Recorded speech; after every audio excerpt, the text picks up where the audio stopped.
विधानसभा चुनाव की तैयारी को लेकर सभी पार्टी रणनीति बना रही है। इसी क्रम में कांग्रेस के राष्ट्रीय सचिव बिहार प्रभारी शाहनवाज आलम पूर्णिया पहुंचे, जहां संगठन के विस्तार को लेकर कार्यकर्ताओं के साथ मंथन किया। इस मौके पर कई लोगों ने कांग्रेस पार्टी की सदस्यता भी ग्रहण की। कांग्रेस के राष्ट्रीय सचिव ने कहा कि चुनाव को लेकर एक नई रणनीति के तहत उतर रहे हैं, बिहार में बदलाव होगा। उन्होंने कहा कि जहां हमारा हक है वहां 1 इंच भी नहीं छोड़ेंगे। उन्होंने कहा कि जिस तरह बिहार में मंत्रिमंडल का विस्तार किया गया है, उससे यह साफ तौर पर झलकता है कि बिहार में उलटफेर होगा। राष्ट्रीय सचिव ने आगे कहा कि रोजगार, पलायन सहित अन्य मुद्दे को लेकर हम लोगों के बीच पहुंचेंगे। कांग्रेस के जिला अध्यक्ष नीरज कुमार सिंह और छोटू सिंह ने कहा कि पार्टी के संगठन का विस्तार किया गया है, जिसमें कई लोगों को दायित्व सौंपा गया है। कांग्रेस पार्टी पूरी तरह मजबूती के साथ विधानसभा चुनाव में उतरेगी। उन्होंने कहा कि बिहार के नए कांग्रेस प्रभारी कृष्णा अल्लावरू अगले महीने पूर्णिया आएंगे। मजबूती के साथ चुनाव कैसे लड़े, इन सभी मुद्दों पर चर्चा हुई। इस मौके पर कांग्रेस के जिला महासचिव गौतम वर्मा, जवाहर किशोर रिंकू, पूर्व विधायक अमरनाथ तिवारी, अब्दुल जलील मस्तान, बिहार प्रदेश युवा कांग्रेस के प्रवक्ता जयवर्धन सिंह सहित पार्टी के अनेक कार्यकर्ता मौजूद रहे। देखिए, कांग्रेस पार्टी के प्रभारी श्री कृष्णा अल्लावरू जी के निर्देश पे मैं यहाँ आया हूँ और मेन उद्देश्य चुनाव से पहले संगठन की समीक्षा करना है। संगठन की जो भावनाएं हैं, लोगों की जो भावनाएं हैं, गठबंधन से लेकर तमाम मुद्दों पे इन भावनाओं को महासचिव और अध्यक्ष तक पहुँचाना और संगठन में जो लूप होल्स हैं, कमियाँ हैं, उनको चुस्त दुरुस्त करके आगामी समय में होने वाले चुनाव के लिए अपने लोगों को तैयार करना, यही मुख्य उद्देश्य है। तो पर हम चुनाव लड़ेंगे, चाहे इसके लिए कुछ भी करना। अब इसका अर्थ आप लगा सकते हैं। तो कांग्रेस पार्टी कहीं से भी 1 इंच छोड़ने को तैयार नहीं है। जहां हमारा हक बनता है, अधिकार बनता है, जिन जिलों में जिन लोगों के लिए हमने पिछली सरकारों में बहुत कुछ किया है, उनकी आकांक्षा है कि कांग्रेस पार्टी उनके यहाँ से चुनाव लड़े, तो हम उसके पलायन, आप अगर मजदूरी करना है तो आपको दिल्ली जाना है, मुंबई जाना है। कंप्यूटर का पढ़ाई किए हैं, उसके लिए कोई रोजगार चाहिए तो उसके लिए भी दिल्ली बम्बई जाना है। तो छोटा काम से लेकर बड़ा काम के लिए आपको अगर बाहर जाना पड़ रहा है, इसका मतलब कि बिहार को पॉलिसी लेवल पे केंद्र सरकार ने एक लेबर स्टेट बना करके रख दिया है, जहाँ से कंप्यूटर का लेबर हो, चाहे रिक्शा चलाने वाला लेबर हो, चाहे घर बनाने वाला लेबर हो, इसका सप्लाई होता है। ये एक तरह से उपनिवेश बना दिया गया है बिहार को यहाँ की सरकारों द्वारा।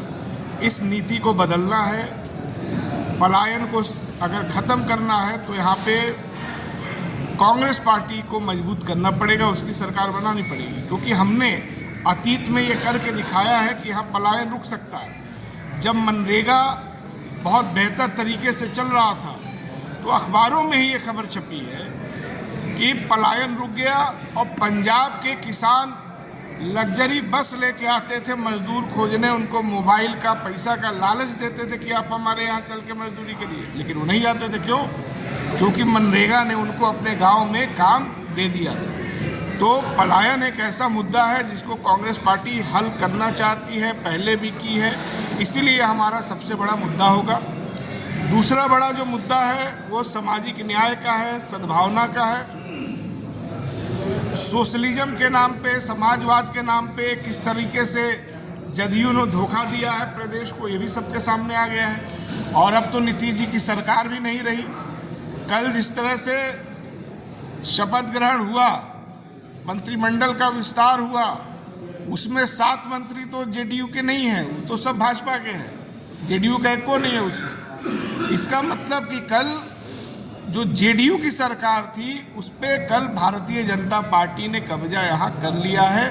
36 में अगर उसके 22 मंत्री हो गए और जेडीयू का सिर्फ 13 मंत्री हो गया, इसका मतलब कि सरकार को रिमोट कंट्रोल से भाजपा चला रही है, वो जो चाह रही है वो कर ले रही है। तो ये बिहार के स्थिति को दिखाता है कि यहाँ का मुख्यमंत्री कितना कमज़ोर है कि उसको रिमोट कंट्रोल से संचालित किया जा रहा है, ब्यूरोक्रेसी के लोग चला रहे हैं। और ये बिहार के जनमत का जो एक एक आदमी यहाँ वोट दे करके भी अगर नीतीश जी की सरकार बनवाया था, विपक्ष की बात नहीं कर रहा हूँ, जो उनके समर्थक उनको वोट दे के सरकार बनाए थे उनका भी अपमान नीतीश कुमार जी के सामने कल हुआ है। ये बड़े शर्म की बात है, ये बिहार का अपमान है। और इसीलिए कांग्रेस पार्टी इंडिया गठबंधन ने तय किया है विधानसभा चुनाव में हम लोग भाजपा और नीतीश जी को हराएंगे तो सिर्फ यहीं पर भाजपा और नीतीश जी की सरकार नहीं जाएगी। आप जानते हैं कि ये सरकार बैसाखी पे टिकी हुई है। अगर बिहार में एनडीए हारता है, राजग हारता है, तो फिर सीधा दबाव पड़ेगा केंद्र सरकार पे। अगर यहाँ इंडिया गठबंधन जीतता है तो दिल्ली में भी मोदी सरकार की विदाई हो जाएगी। इसलिए हमारे लिए चुनाव बहुत महत्वपूर्ण है और उसको हम लोग समझते हुए हमारे तमाम जो कार्यकर्ता हैं, नेता हैं, दिन रात मेहनत कर रहे हैं। नीतीश कुमार के बेटे निशांत कुमार को हर पार्टी समर्थन कर रहे हैं, कह रहे हैं कि राजनीतिक में निशांत को आना चाहिए। कांग्रेस पार्टी क्या समर्थन देगी? अब आके करेंगे क्या? उनके तो सामने ही उनका राजपाट कल लुटा गया। 7 लोग जो उसमें नए मंत्री बने हैं, मुख्यमंत्री की पार्टी का एको आदमी उसमें नहीं बना। अब वो निशांत जी क्या कह रहे हैं क्या नहीं कह रहे हैं उनका मुद्दा है, लेकिन मुझे लगता है कि कल एक बहुत बड़ा तख्ता पलट एनडीए के अंदर हो गया है और अब नीतीश कुमार जी सिर्फ कार्यवाहक चेहरा हैं। ये उनके वोटरों को सोचना चाहिए कि वो किसके साथ गए और जिसके साथ गए वो उनका मान सम्मान भी अगर नहीं बचा पाया तो उस कार्यकर्ता के लिए तो कांग्रेस पार्टी का दरवाजा खुला ही है, उनको तो आना ही चाहिए। महागठबंधन में मुख्यमंत्री का चेहरा कौन? ये तो अभी बैठ के तय होगा, हमारा नेतृत्व तय करेगा। लेकिन इतना तय है कि बिहार में जो भी मुख्यमंत्री होगा वो पॉलिटिकल आदमी होगा, खुद से निर्णय लेगा, वो रिमोट कंट्रोल से नहीं चलेगा जैसा कि अभी नीतीश कुमार को दिल्ली से ब्यूरोक्रेट लोग चला रहे थे। इतना तो एकदम तय है।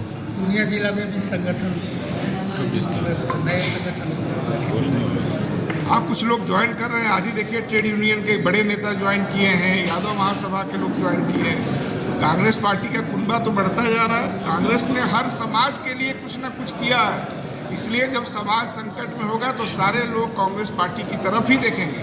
हम लोग पूरा उम्मीद कर रहे हैं कि जनता की आकांक्षा पे उतरा जाए। पूर्णिया में पूरा संगठन हम मजबूत करने जा रहे हैं, इसीलिए हम लोग यहाँ पे आए हैं। पार्टी का विस्तार हुआ है, कई नए लोग भी ज्वाइन किए। आज हमारे बिहार के उप प्रभारी शाहनवाज जी का कार्यकर्ताओं के साथ जिला में बैठक रखा गया था, जिसमें काफ़ी मजबूत लोग पार्टी में ज्वाइन भी किए हैं, जिसमें अरविंद सिंह जो पूर्व शिक्षक, रिटायर्ड शिक्षक, वो भी ज्वाइन किए हैं। और यादव महासभा के अध्यक्ष जो हैं वो भी ज्वाइन किए हैं। लाल मोहन चौधरी जी ज्वाइन किए हैं। और आज बैठक में हमारा जो प्रदेश के तरफ से जो पार्टी का विस्तार हुआ है संगठन के लिए, उसका भी आज हम लोग घोषणा भी करेंगे कि उपाध्यक्ष, महासचिव, सचिव, कोषाध्यक्ष जो प्रदेश से आया है उसको आज हम लोग सबको एक सर्टिफिकेट देंगे और पार्टी में मजबूती लाने के लिए पूरा बृहद पैमाने पर तैयारी की चर्चा होगी। जो शाहनवाज साहब आए हैं, उसके बाद हमारे जो बिहार के प्रभारी बने हैं कृष्णा लवरू जी, वो भी आएंगे अगले महीने, तो उसमें विस्तार पर कांग्रेस पार्टी चर्चा करेगी। क्या लगता है चुनाव की तैयारी शुरू हो गई है? चुनाव तो 2025 में होना है और चुनाव का तैयारी तो करना पड़ेगा, क्योंकि बिहार में 2025 में चुनाव है। उसी के तैयारी के चलते हमारे जो बिहार के प्रभारी आए हुए हैं उसी का समीक्षा होगा और कैसे हम लोग मजबूती से चुनाव लड़े, कैसे ज़्यादा से ज़्यादा सीट लाए और हम लोग का महागठबंधन का सरकार बने, इसके लिए हम लोग आज बैठक कर रहे हैं।